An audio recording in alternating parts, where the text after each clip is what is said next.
All right. Thanks for coming out. This is going to be a little bit different from the normal presentations that you guys have been through. All right. So let's start off with a little bit of entertainment.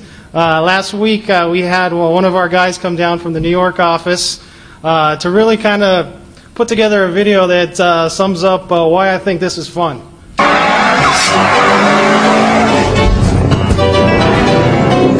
right, we're here, just sitting in the car. I want you to show me if you can get far. Step on the gas. Step on the gas. Step on the brakes. Step on the brakes. Now step on the gas. Step on the gas. When I say boom, boom, boom, step on the gas. Come on, let's just step on the gas. Step on the gas. Step on the brakes. Step on the brakes. Step on the brakes. Step on the brakes. Step on the gas. Step on the gas. I'm glad you know which way to go, but it ain't gonna stop me. Here we go. Check and turn the signal to the right. Check and turn the signal to the right. Now turn to the right. Now turn to the right. This is a closed course. Signal to the left. Check and turn the signals to the left. Now turn to the left. No now animals were injured. Maybe a few insects. Whoa, ho, ho, ho. We got an emergency, can't you see? Do you know why we stopped the car? Do I know why we stopped the car? Yes, yes, what?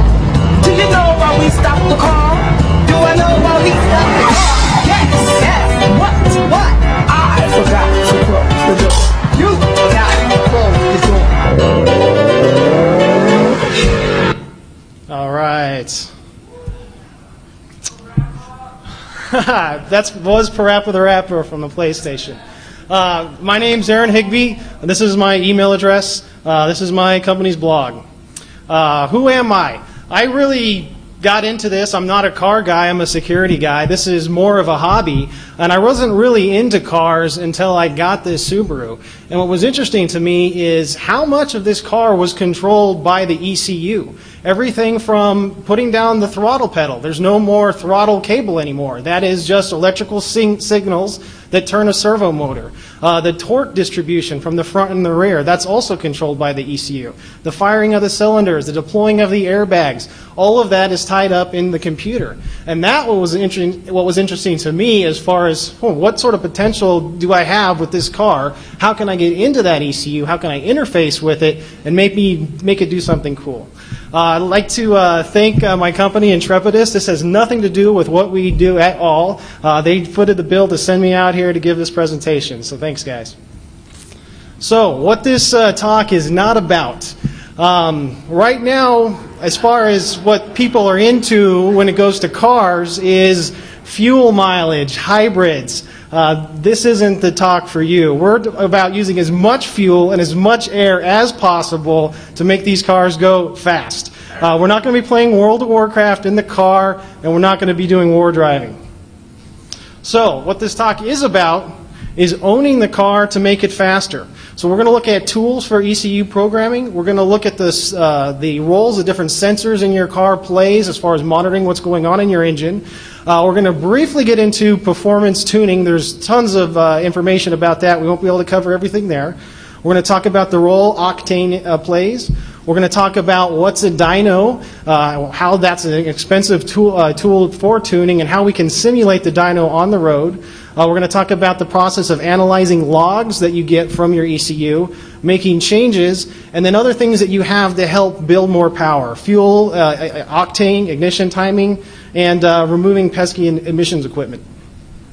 So, another thing that we're going to get into is some technology that was really developed in World War II, misting alcohol or methanol into the intake track at certain periods of time. So that's all computer controlled these days, and there's tons of kits and things available to help really squeeze that last bit of power out of your car. And then a few other things about RFID chips in cars, car modification laws, and emissions testing. So I have a lot to get through. I thought this presentation was going to be 70 minutes, so I'm going to be speaking very fastly. If you see URLs in this presentation, don't worry about writing them down. I captured them all here, so if this is the only URL you write down, you'll be able to follow up on all the different open source projects and other URLs that I'm going to talk about in this presentation. All right, so car hackers. Really, these aren't that different. These guys like to make their cars go faster. How these guys used to do it, I guess you could consider it the older generation. A lot of kids these days have never experienced a carbureted car, but is big block American iron. You get that carburetor, a couple carburetors, advance the ignition a little bit, and increase the displacement. Wedge the biggest motor that you can in that engine compartment. And Uncle Jesse's secret weapon for getting away from Boss Hogg was the moonshine. If you'll remember, the Dukes would pour alcohol into the tank, and magically the General Lee would get more power and is able to jump.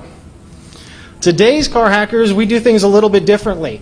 Laptops, software, logging into the car, different reflashing protocols. You can't have a modern car and do work on it these days without knowing something about computers. Mechanics that are trained do a lot of work on all the different diagnostic systems that are all computer controlled. All right, but some things remain the same. So Uncle Jesse's moonshine on the left and the 4.5-gallon tank that I keep my methanol in on the right.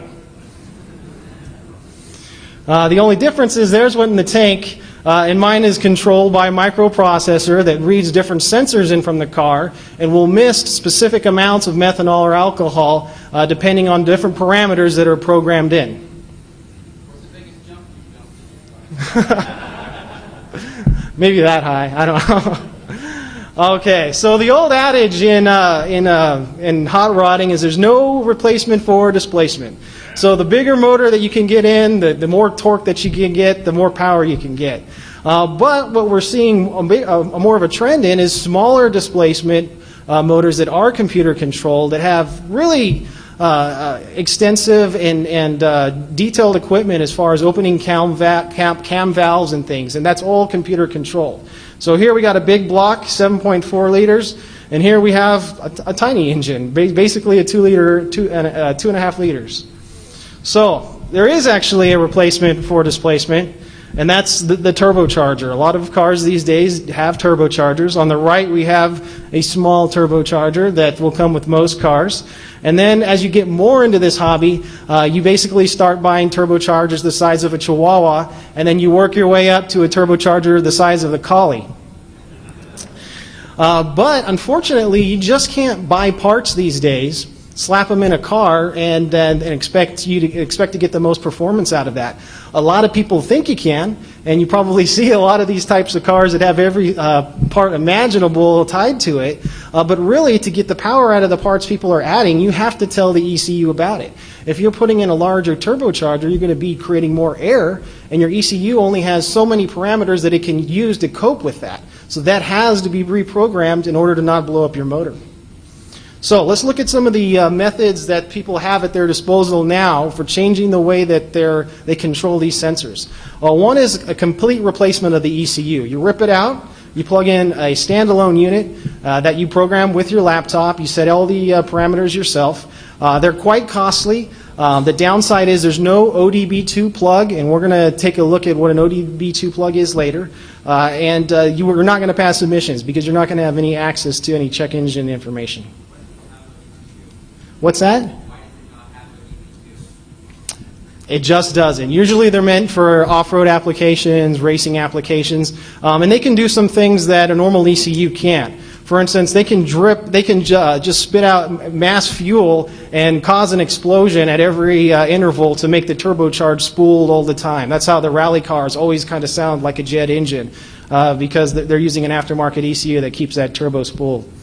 Now, before reflashing, people were doing chip tuning with actual chips. They were cracking open the ECU and soldering them on. The problem with that is, you had a bigger chance or greater chance, unless you had a steady hand, of bricking your ECU. You don't want to do that. They can be quite costly. They're slower, and the programming isn't that programmable. You set it and you forget it, and you hope it gets the power that you want. Interim way that you can deal with changing the parameters of the way your engine operates is a piggyback ECU. And I like to explain this as sort of like a packet injection tool. You have all the sensors in your car coming back, giving information to the ECU. The piggyback ECU sits in between, and then it feeds information to the real ECU. So what happens is your ECU says, I want to run 15 degrees of advanced timing. The piggyback ECU intercepts that signal and says, oh, let's run 17 degrees of advanced timing, or let's run 20 pounds of boost instead of 5 pounds of boost. What's nice about these is you can edit them quickly. They are costly. It's another piece of hardware in the mix that could potentially have problems. And when you're playing with your car, especially if it's your only source of transportation, you don't want problems. Now what we have upon us is ECU reflashing. So after 1996, every car sold in the United States and probably the world has to have this ODB2 port. Primarily what it's used for is for technicians to log in and check out the different status of things like oxygen sensors and all the different functions in your car. But what it's also being used for is, now that cars rely more heavily on the ECU, is reflashing or firmware updates. You can typically find this ODB2 cable in the driver's side underneath the steering wheel. Sometimes you have to pull a little access port or access panel to get to it. If you read the technical service bulletins for cars, a lot of the problems that they're fixing are code related. So they have to have a method of reflashing that code. And we'll talk a little bit about the challenges of creating maps and why the people need to reflash their ECU. So the problem is these auto manufacturers that are putting out firmware updates for bug fixes, they don't share or publish how these reflashing protocols work. Those have to be reverse engineered. So there's a big business for different companies like Superchips that sell these pocket handheld tuners and other tuning software. They figure out what the reflashing protocol does. They create hardware for it. Once you reflash it, then you have to figure out which parameters you edit to build power. It's a big business. People will spend $1,000 on a custom ECU flash of their car. Most people aren't going to spend $1,000 to get their PSP reflashed. But when it comes to cars, people tend to be okay with spending more money than they would their PSP. So here's a quick overview of how it's done.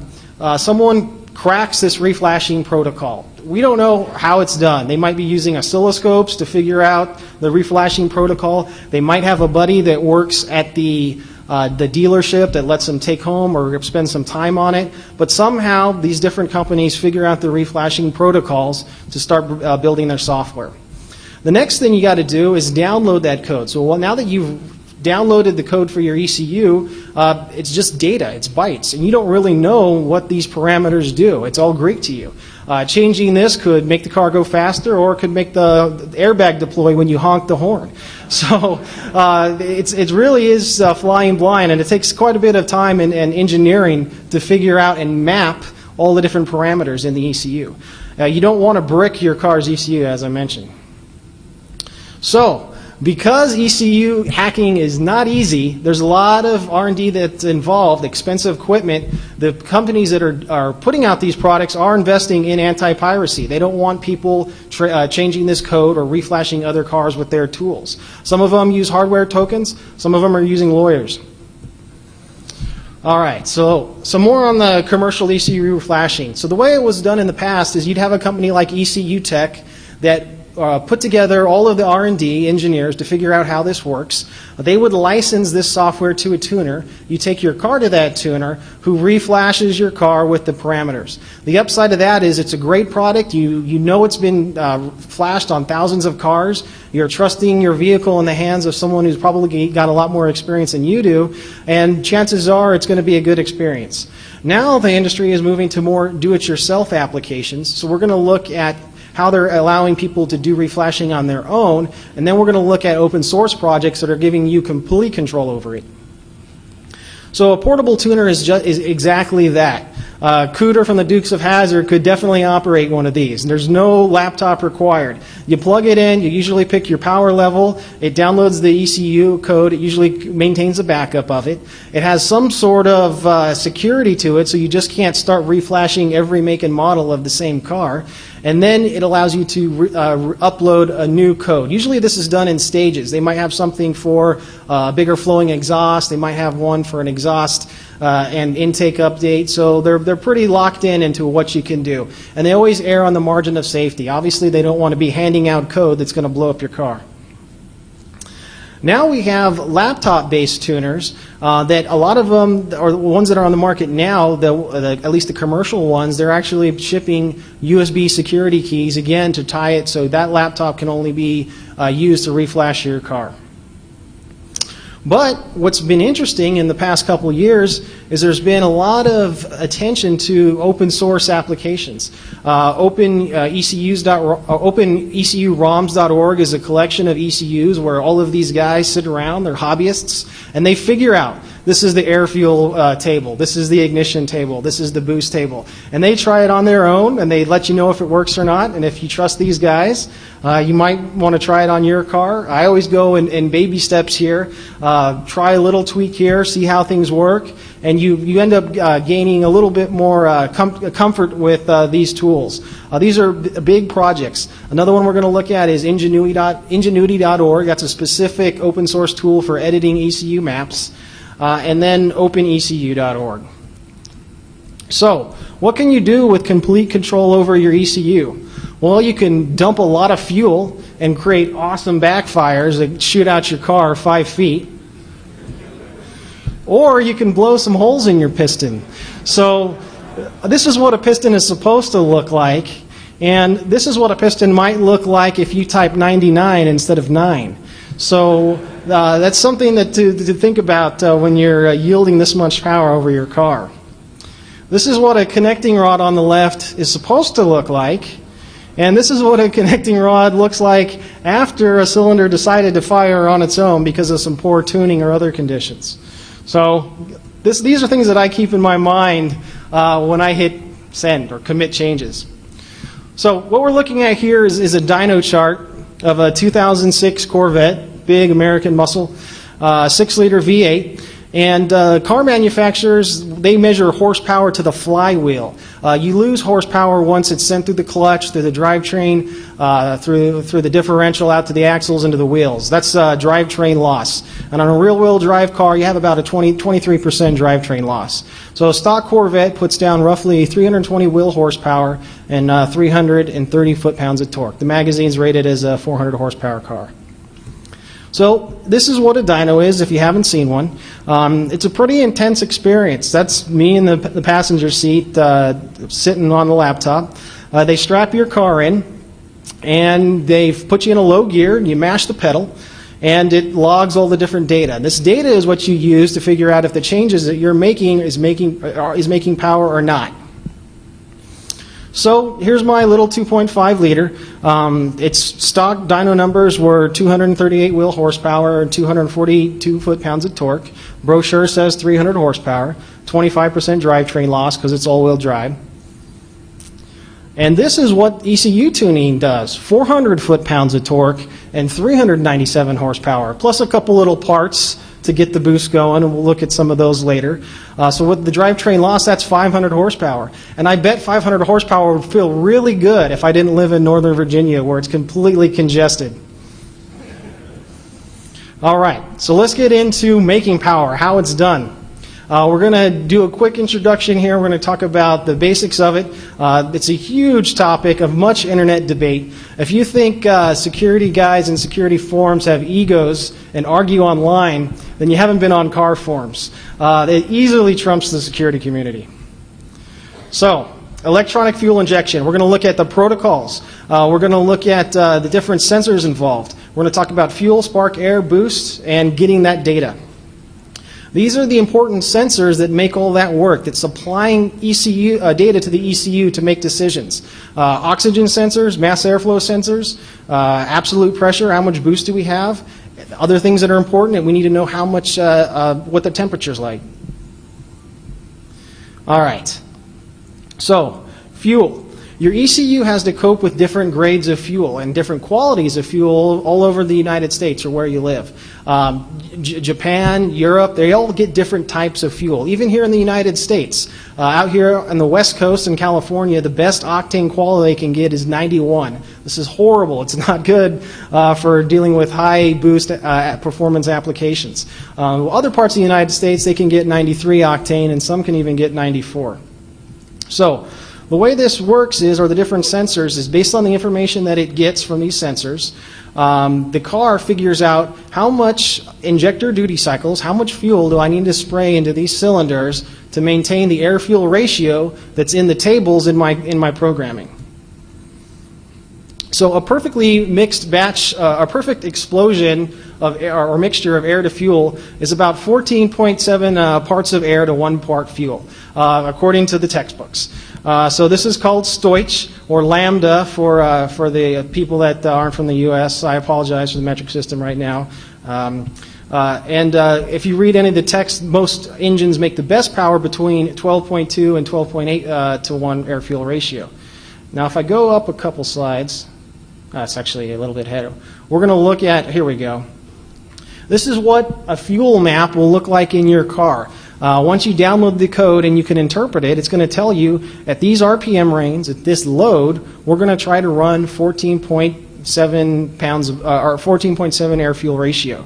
Once we start getting boosted and getting a lot more power going into those cylinders, we're creating heat. And this is a stock fuel map for this car. And I said a perfect combustion would be 14.7 to 1. But if you look in these upper load areas, the car is deciding to run air-fuel ratios in the 10s and the 11s. And the reason why it's doing that is not for fuel economy, definitely not. It's using that extra fuel to cool the cylinder charge. It's just misting that in there to cool that cylinder charge down to ward off knock. And we'll talk about knock in a bit here. So because the auto manufacturers have to cope with so many different factors, when dealing with ECU, you might be at sea level where you have more oxygen to work with, and you might be at altitude. You might have good gas, you might have bad gas. They try to play it safe. When they program the car, they're interested in making sure that people think that their engines are reliable. They're interested in getting you the best fuel economy. They're interested in emissions control. They don't want to be just dumping hydrocarbons into the cylinder because you've boosted it to keep it cool. So because all of these factors that they have to deal with, they really do play it safe, and every car can extract a lot more power out of that engine than the way that the manufacturer has programmed it. And that's the whole backing behind these industries that offer these reflashing tools. They know this. They know how to push the envelope a little bit farther and get you more power. Another thing that we need to worry about is spark. So when the cylinders reach top dead center, it's the highest point the piston can reach. And if we ignite that mixture while the cylinder is traveling up, that's called spark advance. We're going to create more pressure and create more power. The problem with spark advance is if you go too far, you get a piston like this. And at one point, you've maxed out the efficiency. You're not going to get any more power from that.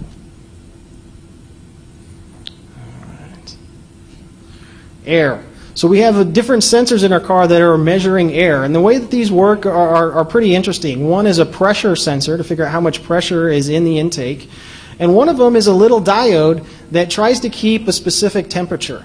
So it measures in voltage, and the air is passing over it at a good rate, and what it does is it tries to keep it heated at a constant temperature.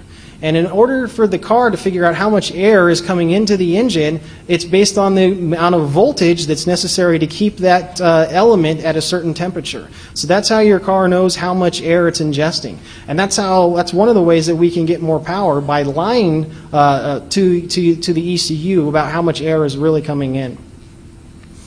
So another way to get more air into the system, as I talked about earlier, is with superchargers and turbochargers. These create more boost and create, and in turn, they create more heat and more pressure. So this turbocharger here, same size motor, 2.5 cylinder, puts down 800 wheel horsepower. So this is the collie-sized turbocharger, probably almost half the size of the motor in there.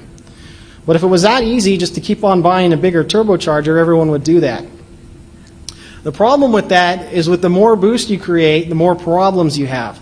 Boost pressurizes the air. The ECU needs to toss in more fuel to keep those cylinders cool. You have to keep those air-fuel ratios constant. You have to dump in more, bigger fuel injectors, and it snowballs from here. The larger your turbocharger is, the more parts you have to replace, and the more ECU programming that you have to do as far as telling the ECU what size your injectors are, what size your mass airflow sensor tube is.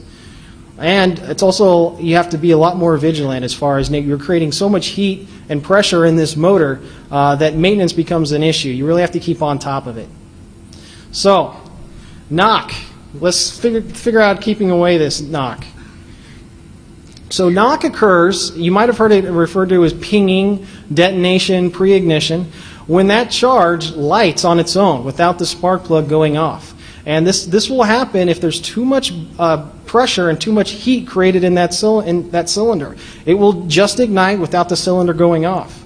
So if you imagine all of your pistons in your motor in this precise orchestra, turning that crankshaft, if one of these puppies just decides to go off on its own, that's when we start creating problems. It really makes the car buck and can cause a lot of damage. What you don't know, though, is that your engine is knocking all the time.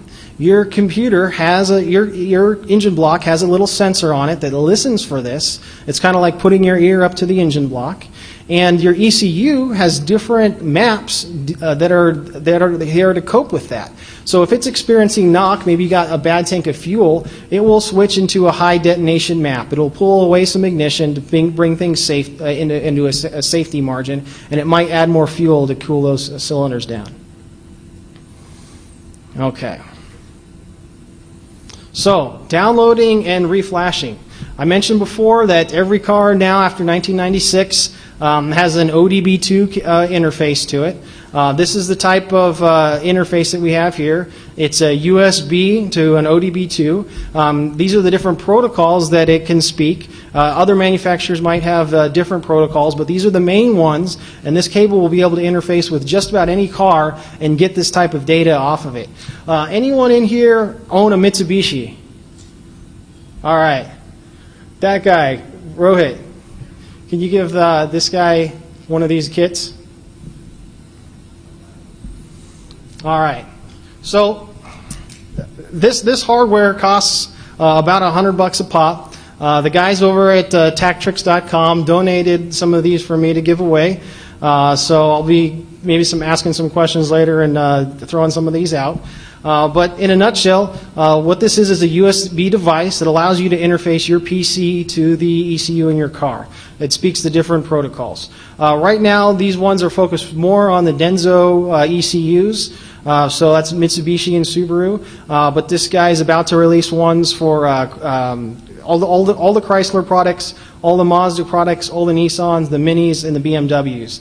BMW just released a new twin-turbo platform, a 3-liter. It's going to be in their new 1 series, and that thing is going to be a beast, especially once you start hacking on that ECU.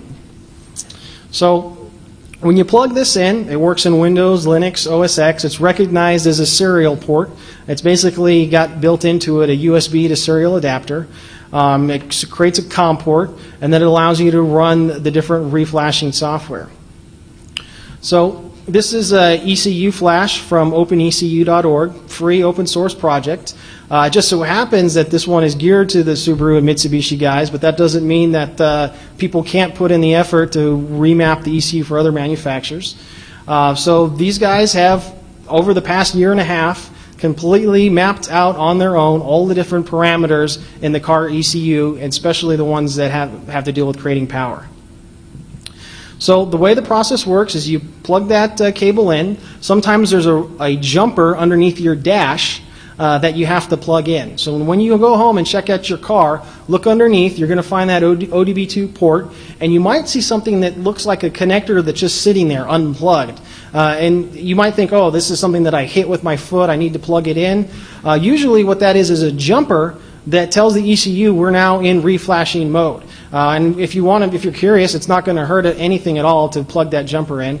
put that jumper in, turn the car in, and what you'll probably notice is your check engine light flashing or some other lights flashing, letting you know I'm either okay to accept a reflash or I'm either okay to dump my code onto your laptop. This process takes about 3 or 4 minutes. So, some things to think about when reflashing your car's ECU. Make sure your laptop has a full charge. Better yet, just plug it in. You don't want to be reflashing that car and have something terrible happen. Sit still. I've read on the forums about a guy who was rocking out, pulled that plug out during the middle of the reflash hose. Had to get the car, you had to take the ECU to the dealer, spend $1,000 to get another one. So sit still, plug in, you're going to be fine. So with this cable, now that we're plugged in, not only can we download the ECU, but probably one of the most important things is getting that data. So you have to have a pretty good strategy for getting that data. The different sensors that I talked about are giving you clues on how you're doing. So we're looking at a few columns here. They might be a little hard to read in the back, but I mentioned that mass airflow sensor that tries to maintain the temperature of that to let you know how much voltage or how much air is passing. This is a good indicator for you on the road. If you just did a 4th gear pull to red line and it took 4.4 volts to maintain the temperature of that sensor, and the next time you did it, it took 4.45 volts or 4.7 volts, that means you're moving a lot more air and you're making power. That's good.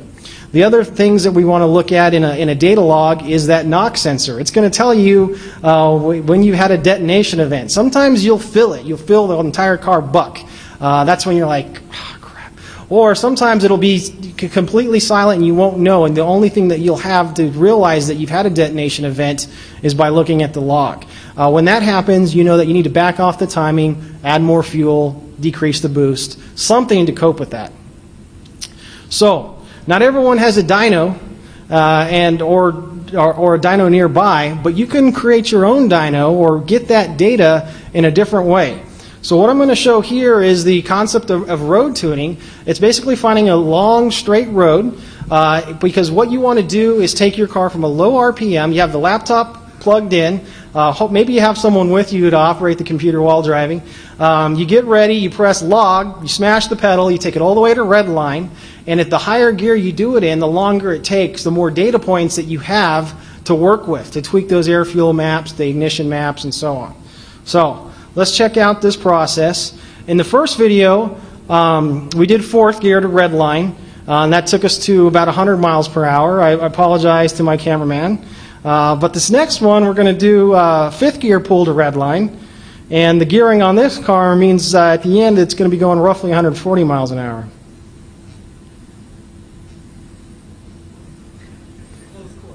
Closed course. In Centerville, Virginia. Everyone familiar with the Centerville racetrack? So what I'm doing now, I'm going to pause it. If I was just to smash the pedal in 1st gear and go, I wouldn't have very much data. I'd hit red line really quick, not a good test. You might do a little bit of that in the beginning to smooth out those transitions, but what I'm doing is short shifting through 1st, 2nd, 3rd, 4th until I get into 5th. That's where I want to start logging. At this point, I have it set up so I just hit the space bar to stop and start the logging. That's when you smash it, take it all the way to red line, and you're going to get a nice long pull, just like you would on a dyno that you're strapped into. Maybe not as safe, but you're going to get the data. So, once again, that man over there was sitting with me during this.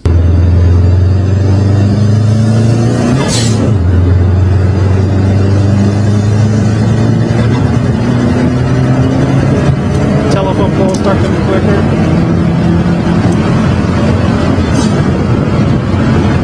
Hold on tight. All right.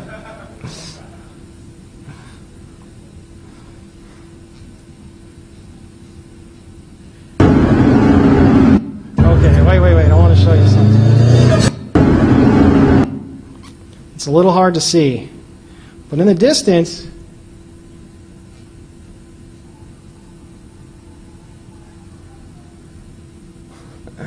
there goes a car. It's about this point we're thinking, okay, we need to stop. I threw these videos up on YouTube later if you want to check them out. I know, this guy must not have read the sign that this was a closed course. All right.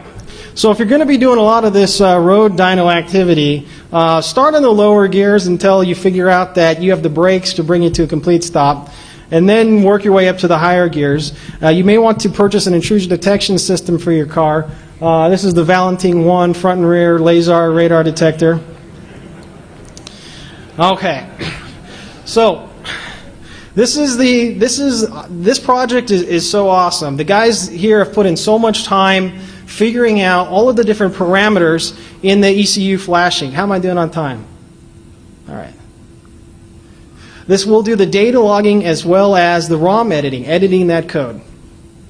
So besides fuel, spark, and air and boost, the things that make you go faster, what else can you do? Well, we don't need that pesky speed limiter there of 146 miles an hour. We'll just bump that up to 197 miles an hour. We don't need a rev limiter, obviously. Let's just bump that up and see what it does. And for some reason, Fuji Heavy Industries, Subaru, doesn't want the car boosting to 30 psi like I want it to. So they cut the fuel there. So you need to reflash the ECU there to allow yourself to run those big turbochargers. So because we have complete control of this ECU and we can edit it and it controls everything, it's taking input from those sensors, this was a little bit interesting to me. So this is from the Department of Environmental Quality, has been preparing to implement an ODB2 inspection procedure. Effective July 1st, 2005, the new ODB2 inspection procedure becomes the official inspection process for most 1996 and newer motor vehicles. So you're not going to actually put anything in my tailpipe anymore. You're just going to plug your computer into my computer, and if my computer says I'm good, I pass emissions? Whoa. So, up on the right, we got that catalytic converter. And this stuff here on the left is this stuff that gets in the way of making power. It cleans the air and all that too, but it creates back pressure.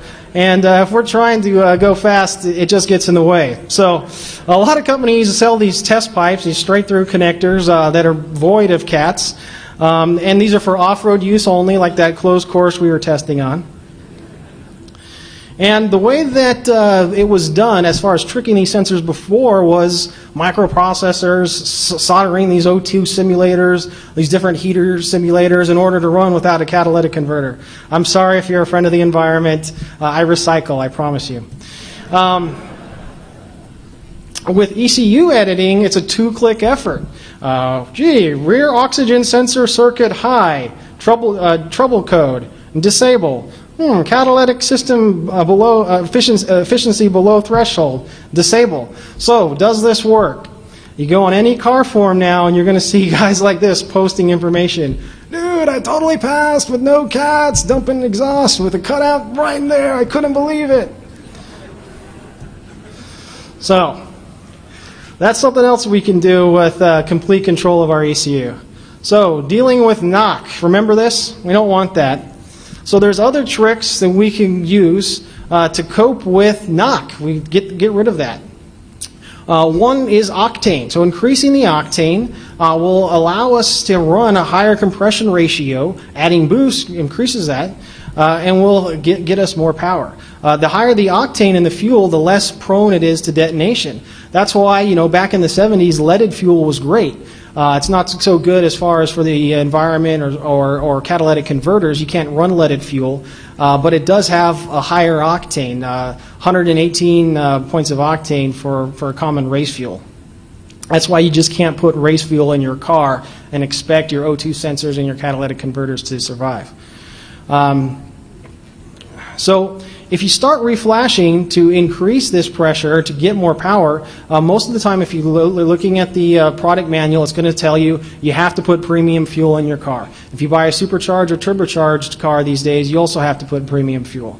Running the higher octane lets you get away with running more boost and ignition advance. But what if you live in the unfortunate Republic of California where you only get 91 octane?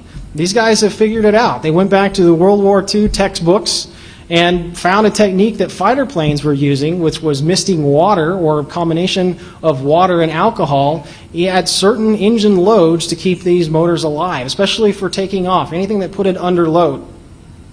Another thing that you can do God bless the environmentalists. We love E85 because it's 85% methanol, only 15% gas. Now, even if your car isn't equipped to run on E85, you can still put a few gallons in with your other gasoline and effectively raise the octane above that 91 octane that you might be suffering with. But a favorite method is one that's at least is gaining a lot of traction here, is misting in methanol, alcohol, water. So these are the basics that you need in order to do that. You got to have a tank to store this stuff in. I don't recommend 50% or 100% methanol. Can you imagine getting rear-ended with a big tank of methanol and a plastic tank in the back? So what I did was I started doing my mix and then throwing a match in. And as soon as the match went out, didn't ignite, then I thought, okay, this will be a good mix for me to run. Then we have...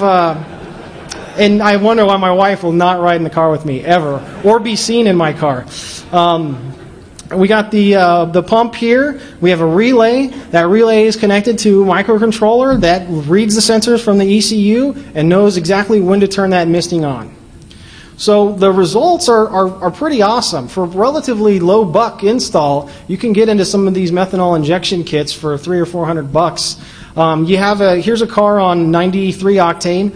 It could only run about 21 pounds of boost and moderate ignition before detonation started occurring. After that, the car was able to run 25 pounds of boost, 3 more degrees of ignition advance, and just based on that alone, it gained 40 wheel horsepower, remember the drivetrain loss, and 87 foot-pounds of torque. That's definitely something that you can fill. And there's a ton of vendors out there that are selling these different kits that you can put in cars to do this. Reflashing software. So you remember these things? These are the pocket handheld tuners that companies are selling. They average in cost between $400 to $1,000. And rightfully so. I mean, these companies put a lot of time and effort to figure this stuff out. It's a huge undertaking on their part to really understand how this works and to put out a safe product.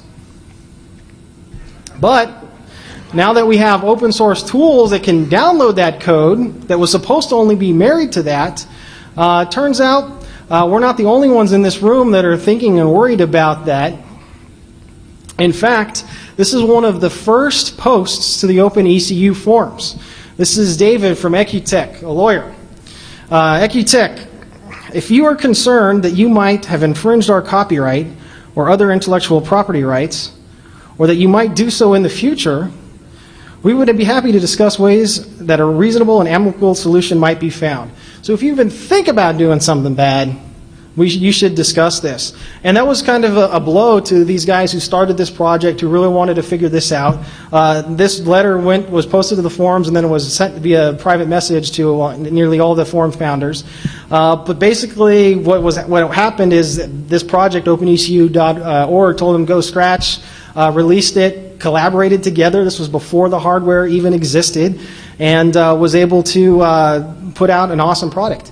Anyone in here own a Subaru? All right, white hat. I'm a little biased. There's your own ECU reflashing. So, what else can be done with these high-end cars that have ECU reflashes? Question? Yeah, did you ever do any research for diesels? I noticed you got tanks up there and they're more for diesel. Yeah, no, I mean, the question was, have I done any research for diesels? No, I don't personally own a diesel. I'd love to have one to tow my Subaru around in.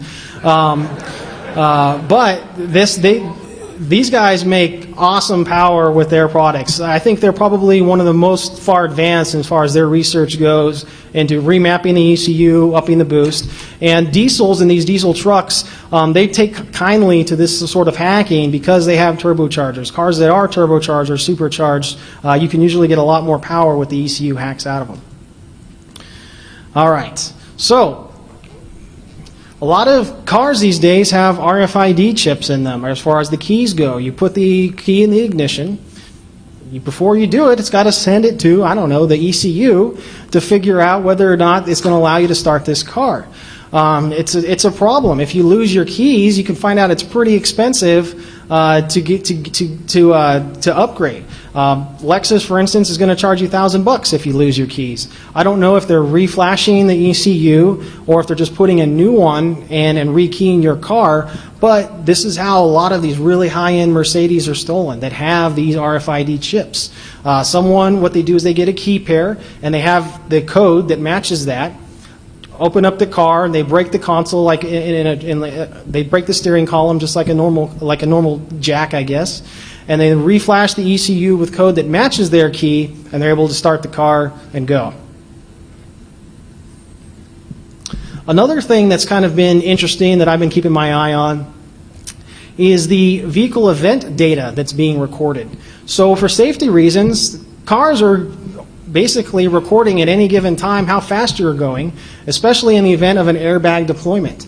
They want to do some research. They want to figure out, at what speed did the airbags go off? Was this a fatal accident? Which airbags went off? And that information actually has been subpoenaed to convict people on, negligent driving.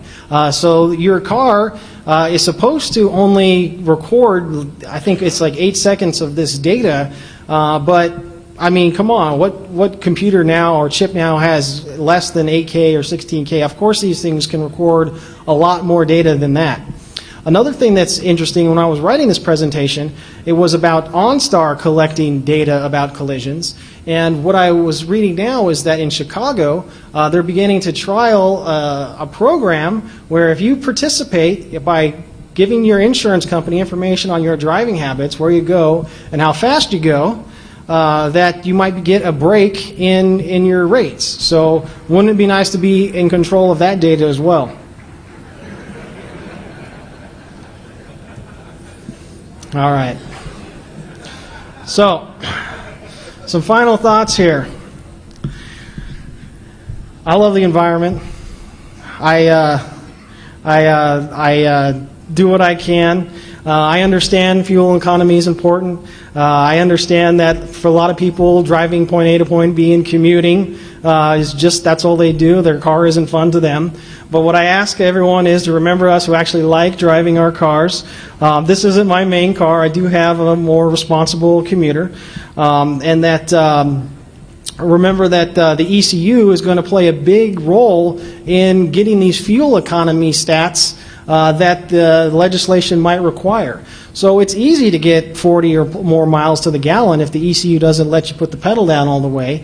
It's easy to get in more fuel economy if basically the government shuts down your car from going more than 55 miles an hour. Those are just some things to think about as far as different auto enthusiasts' opinion on this.